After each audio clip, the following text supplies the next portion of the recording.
I salute you all. Thank you for being always on. Hope you are doing well. And thanks for listening to me. So today's course unit is under the law of torts. And what you have to know under the law of torts, we are going to look at trespass to person, but specifically false imprisonment under the trespass to person. So basically, when you look at false imprisonment, it is like a bodily restraint put about a person is freedom of movement. You get false imprisonment. Basically, it is infringing a person's liberty.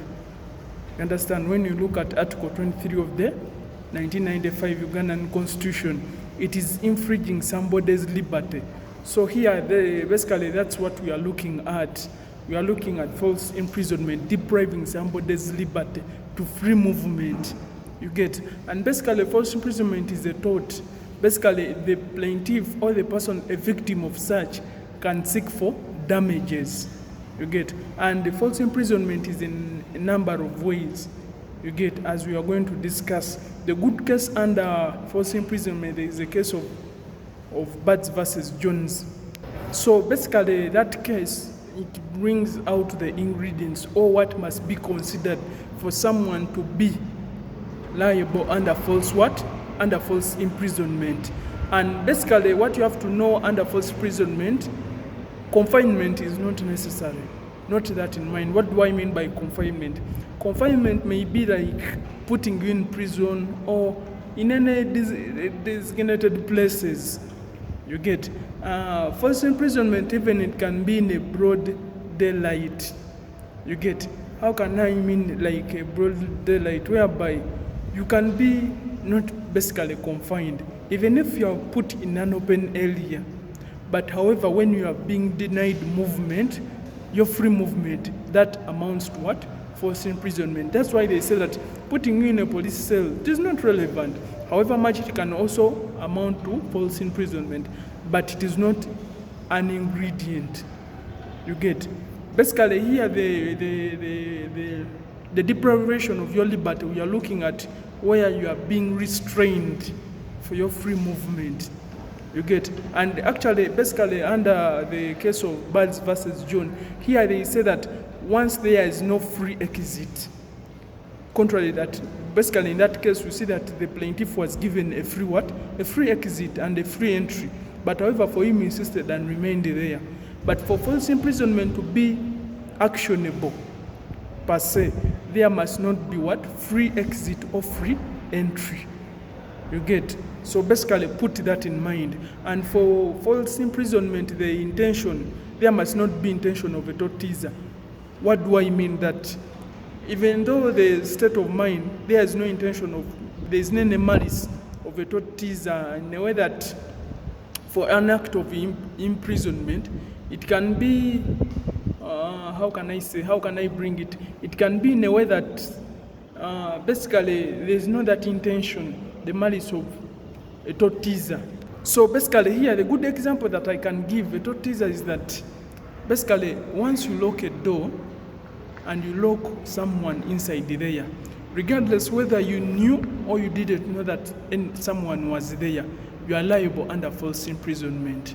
That's the good explanation that I can bring towards that point for a tortfeasor. And basically here what you have to know is that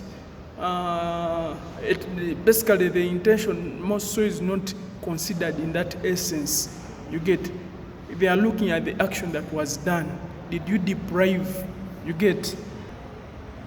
So basically have that on mind. And there is also a case of Banton versus Davies. The case of Banton versus Davies, here we realize that there was false imprisonment in a way that the defendant was on a high speed and he refused the plaintiff to move out of the vehicle at his destination. So that amounted to false imprisonment.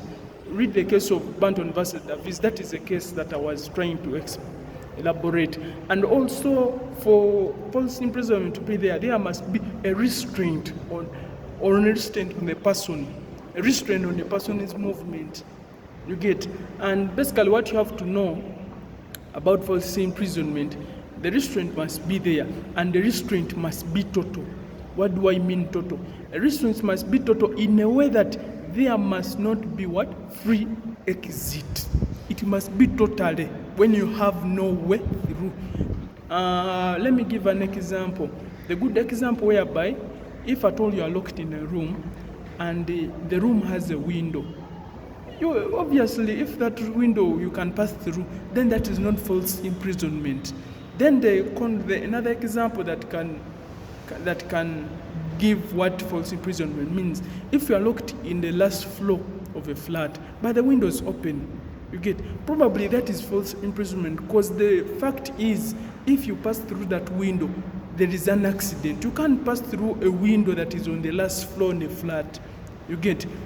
Actually, for total, you read the case of Ming versus Graham, White Aviation Company Limited. That case is good, whereby here we see that the plaintiff was suspected what? Stealing items from the defendant, who was the employer. But when he was called, he was asked by the company for interrogation. You get? The plaintiff didn't know as a reason as, do you know that they called him, but they didn't tell him the reason as why he was called. So he was put in a room whereby the two police officers remained outside. You get? And here he was put in the room without his knowledge that they were there, and they were given instructions to prevent him from leaving what? The room. So he later sued for damages, of which it succeeded on grounds that there was false what? Imprisonment. He was falsely detained. You get? On accusation of which he wasn't what? Informed. So bear that in mind. And also under false imprisonment, there must actually time, even the time is irrelevant. Even if it is 1 minute, when you are restrained for 1 minute, it amounts to false imprisonment. Even if they are just seconds, actually it also amounts to what? False imprisonment. So bear that in mind. Time is relevant, and even if it is the shortest period of time, it can amount to what? False imprisonment. And also there's no need of use of force. It is unnecessary. You get? However, even if you are detained peacefully, so long as they have deprived you what? You're right. You have seen the case of Ming versus Graham. That case has brought it all. So basically, note that in mind. You get? So basically, note that in mind. And also the knowledge of the of the plaintiff that is being detained is also irrelevant. You get? We have seen the case of the case whereby the other one was detained by the what? By the police.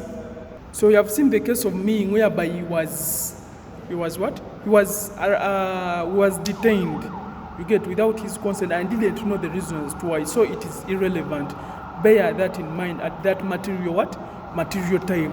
So false imprisonment, for it cause for long as you are deprived. Even if, let me give an example. Even if someone forces me to hide, you understand? I know when I move out, that person may evict me or anything, and I hide in the bush. That can also amount what? To false imprisonment, basically. So bear that in mind.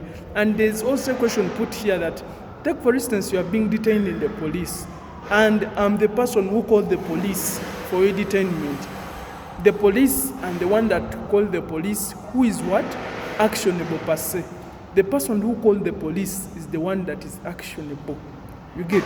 We know, actually, in this essence, we see that the police, they are the agents of the principal. The principal is the caller. And under vicarious, everyone is liable for the deeds of the people that are being employed. So bear that in mind. That is briefly under false imprisonment. It is a good thought that moves in line with Article 23, right of personal liberty.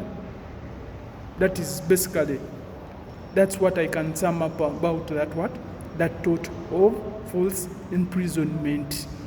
So thank you for listening. Subscribe to the channel.